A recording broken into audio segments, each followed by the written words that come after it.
Hello, my name is John Jungman, Superintendent of Liberty Public Schools, and I want to thank you for giving me a little bit of your time today to provide a State of the District update. In the next 20 to 25 minutes, I'm going to provide you a little student information about student performance, a little information about district finance, and a little information about the upcoming levy question.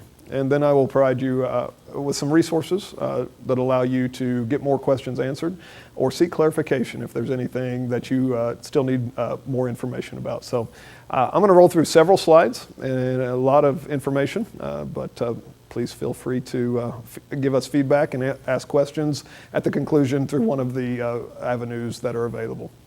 So here we go. Liberty Public Schools, State of the District. What I would tell you that you obviously probably already know is Liberty Public Schools is high performing. I start always by celebrating our past. We have a great system. We have high performance, accredited with distinction for over a decade by the Department of Elementary and Secondary Education. We also have incredible programming. We have high academic programming, we have extracurricular programming, we have things that go very well for our students, and they do very well, and they are prepared for the next step. But we also have opportunities for improvement. And that's what I would like to also show you, is that we have to not just celebrate our past, but we have to confront our present. And the present is that we don't just get to compare ourselves anymore to state averages and national averages. In Liberty Public Schools, we have to compare ourselves to two groups: our peers, districts that are like us, and the best. And those are the kids that our kids are going to compete with when it comes to college and career. So when we look at student performance these days, we don't just look at state and national averages, we look at the best. And what I'm going to show you is a little bit of a reflection of that. What have we learned when we looked at the best? Well, we learned that there are some districts that look like us that we want to compare ourselves to. There are 4 in the Kansas City side and 4 in the St. Louis side that have served as kind of the base of peer districts. And when we look at peer districts, there's a reason they become our peers. It's because they have demographics that are like us, and for the most part, they're in communities that are like us.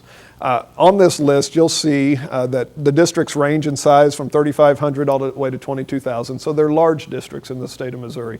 They would all be ranking in the top 50. However, what I would also tell you is that they're not like most districts in the state of Missouri, because our free and reduced population, which is our at-risk population, often referred to as a group that struggles academically, and that is proven out in research often. That percentage of the students in our district is 21.1%. They qualify for free and reduced meals. The state average for that same classification is over 50%. So Liberty Public Schools does not look like the state average, and one of the reasons we shouldn't compare ourselves to the state. We do look like these districts that are on this list. Our average is nearly in line with the district's average. It ranges everywhere from 11.8% all the way up to 30% in Blue Springs. We also have similar demographics. We're fairly homogeneous populations. We have a little diversity, but not a lot. So our districts, for the most part, look alike, and they provide us with a baseline of good comparisons to benchmark against. So when we benchmark, what do we find out? Number one, like I said, when we compare ourselves to the state, we do well. Here's an example. 19 out of the 19 exams that we can compare ourselves with this peer group in the state on last year, we scored above state average. So all of our communication arts, our math, our science, and our social studies were doing better than the state averages. However, when we flip that data and look at it against our peer averages, those other 8 districts that we just identified, unfortunately, we're below that peer group average on 16 of those 19 exams. Thus, we have room for improvement. We're not significantly behind, but we are behind on a few of these areas, and it gives us concern, and it also gives us some targets and some specific areas to work on. Additionally, a couple other pieces of data, our ACT scores. If you would have looked at them last year, you would have saw we were right about at the peer average. However, we have made a conscious effort to begin testing all of our students. Last year, we only tested about 75%. This year, it's near 98% of our students going through take the ACT. So now we have a full understanding of how everyone is doing. That's obviously driven our scores down. as we look at, as compared to our peers, because most of our peers don't do that. However, now we know and have the information to help our students succeed, help them prepare for college, help make sure that when they leave here that they don't have to go to remediation. This data will help drive us to make better decisions and provide better opportunities for our kids. Graduation rate is another area of concern. While it has improved for 3 straight years, and while it once again is above state average, as compared to our peers, our graduation rate is just about 3% lower than their average. We're almost 91%. The average of our peer group is almost 94%. So that's another area that we have to target. That graduation is the starting line for kids. It's not the finish line. We need them to get that done so that they have the opportunities to find good jobs and continue their education if they so choose to do so. So graduation rate is a significant area of opportunities for our improvement. So what about versus the best districts in the state of Missouri? That's the other thing. We want to look at our peers and we want to look at the most high performing. This list takes the districts in the state of Missouri with over 1,000 kids, and there are 193 of them, and it puts all of our scores into one super index score, basically. And that super index for Liberty School District was 383.2, putting us in 20th out of 193 schools. So once again, very high performing, nearly the top 10%. The good news is the districts that we're comparing ourselves to, our peer group, all are right in there with us, and they're the highest performing districts in the state of Missouri. You'll see several of them, actually 5 of them lie in the top 10 in the state of Missouri. 2 more lie 12th and 18th. We lie 20th, and Lee Summit was 24th. So once again, these are all top 10% type districts, and we're comparing ourselves to the best districts in the state of Missouri, which is exactly who we want to be comparing against. Other pieces that are important, not just of our student performance, but what's our financial reality. And the next few slides allow us to take a picture of that. Liberty Public Schools is a big system, nearly 12,000 kids and 1,500 employees, $130 million budget. This graph very clearly shows that our system is made up of people, and the majority of our resources go to fund the people in our system, whether it be the teachers, the bus drivers, the cooks, the custodians, everyone that helps serve our kids. We have $93 million that is spent this year to help our people serve students. Other big chunks of our budget, we have a debt service and a lease chunk that equate to just a little bit over 10%. Those are to pay off facilities, to pay for the buildings that we have. We also have materials and supplies and purchase services. Those include books and technology. Those also include what it takes to turn the power on, the fuel in the buses, the food in the cafeteria, the water bill. All of those things come out of materials and supplies and purchase services. So they make up just about 17% of our budget. The important thing to note, once again, though, if you just look at the operating side of our budget, our 1,500 employees make up 81% of that budget. So 4 out of every $5 goes to employ the people that help serve our students. Education is a people-rich business and will continue to be so. So how do we compare in those spending areas compared to that peer group? I want to take it back and look at that same peer group on the financial side. What I would tell you is Liberty Public Schools lies in the middle. We spend, the best way to compare it is our expenditures per child, $9,284 a year per child last year was the number. That lies right in the middle, 4 above, 4 below. We also, important piece to note, our assessed valuation does not lie in the middle, especially when you look at it as a per child basis. And our assessed valuation is our tax base, basically. It's how much property lies, what's the worth of that property, whether it be industries, cars, houses, whatever property you have. We have $861 million of assessed valuation. That equates to $76,000 of assessed valuation per child, and that is the lowest on the list as compared to our peers. And the reason that's important is it really has some levy implications, which you'll see play out on this next slide. On the next slide, you'll see that the Liberty levy is 609, one of the highest in the region, one of the highest in the state, second to only Lee Summit on this list. But unfortunately, that 609 levy does not generate very much money locally as compared to some of our peers. We generate $4,652 locally with that levy. That's the second lowest as compared to the peer group. For example, Lee Summit, who has a levy that's 1 penny more than us, generates $1,000 more per child. Park Hill, who has a levy that is 70 cents lower than us, generates nearly $3,000 more per child. Those dollars are driven because of their higher assessed valuation per child. Now, what's supposed to happen is the state has a formula that's supposed to equalize funding and provide an adequate level of education for all kids, especially when there are big differences in assessed valuation basis. So the state has what's called the foundation formula, and when they're able to fund it, it helps do that. However, unfortunately, right now, the state does not have enough revenue and has not allocated enough to fund the formula. It's being funded at just under 93%. So that 7% reduction for Liberty Public Schools equates to $3.7 million, which is a significant amount of money when you think about the levy issue that's being put in front of the voters right now, because that basically fills the gap that the state's unable to fill. That $3.7 million is important to note as it's broken out per child. It's $328 a child. And the bad news is the double whammy scenario is while we are hurt equally on a percentage basis, when you're more heavily state dependent, as Liberty Public Schools is, as compared to our peers, we are hurt the most when it comes to the formula being underfunded on a per child basis. So our neighbors, Blue Springs, only lose $253 a child. Our neighbors in Park Hill only lose $186 a child. Our neighbors in our peers in St. Louis lose significantly less, $38 in Parkway, $43 in Lindbergh. So because they have such a large local tax base, they are damaged less when the state is unable to fund the formula. So what's that mean? It means we have challenges. It means we have to think differently about how we overcome those challenges. One of those additional challenges, obviously, is our enrollment. And our enrollment continues to grow. It's good to be in a growing system, but it also has challenges when you're doing that. Where are you going to put the students? And one of the things that we're doing right now is obviously putting some in mobile classrooms. We have 40 mobile classrooms. We have 11,600 students in the system right now. We are over capacity at both the elementary and the high school levels, a little under capacity at the middle level, but that middle level quickly fills up in the next few years as large classes continue to come through, and as we continue to grow, you'll see the demographer projections take us over 14,000 students by the time 2020 arrives. So another 2,500 kids coming our way in the next 7 to 8 years.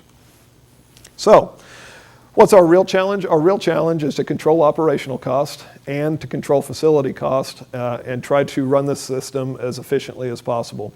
What we know is we could not continue to do what we do right now as 2,500 kids come our way operationally. We've done projections that if we tried to buy the system that we have right now on a staffing ratio that is identical for every cook, custodian, teacher, administrator in the system, what it would cost to buy the system we have right now would be an additional $3 levy increase by 2020.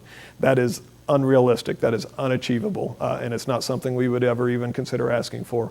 We also know that if we were to continue to build the same square footage per learner that we have in the system right now, that would also be unaffordable. That would be an additional $95 million in construction costs between now and 2020, and that is unrealistic. So it comes down to two things. We have to do business different operationally, and we have to do business differently when it comes to how we build facilities. And that has driven us to some changes in our planning. Creating our future is going to look different for Liberty Public Schools. It's going to need to look different, but it's going to have some real key core components as the heart. Number one, continue to serve kids. We have to provide them relevant learning experiences that prepare them for college and career. They have to leave here ready for success. And we have to work hard to increase our academic success. We're doing well, but we have opportunities for improvement. So that's number one. Number two, the way you do that always lies at attract, develop, and retain high quality people. We cannot choose to fix our financial issues by saying that we will quit attracting quality people. We have great teachers, great leadership, and great support staff. We have to continue to attract them and retain them and develop them if we're going to improve in the future. Number three, we're going to have to use technology differently. We are going to have to invest in practices that are different than what we do right now. The Liberty Leads project is a great example of how that is playing out at the high school and allowing us to use space differently. However, that's not the only thing. We're going to have to continue to think differently about how we use new technologies in order to serve kids and do our work more efficiently. Last thing, we have to use space differently. We have to go back to the drawing board on our current space, and we have to think about how we use space differently as we move forward and reduce the square footage per learner as we develop our facilities plans for the years to come. And I'll tell you some details about how we've actually done that. This, once again, is just a quick slide to remind you the Liberty Leads project is a way we're doing this.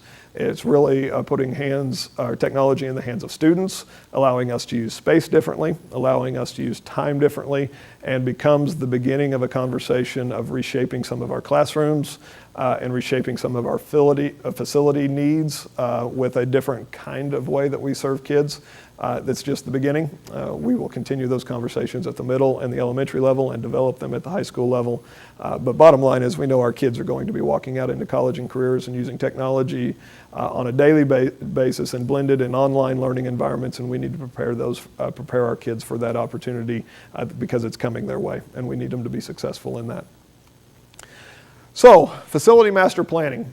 What has the board done? Over the last 12 months, the board brought in a consultant to help review the 2011 levy issue and to kind of go back to the drawing board, take the community's feedback and say, all right, what was good in this, what was not, how can we better shape it to make sure that it meets community's needs and it meets the needs of our learners.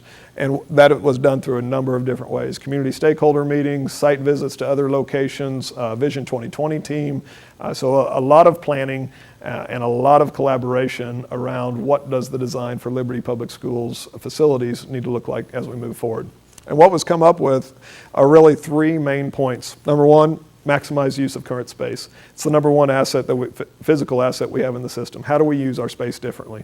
Number two, as we add on, how do we think about doing it in new ways?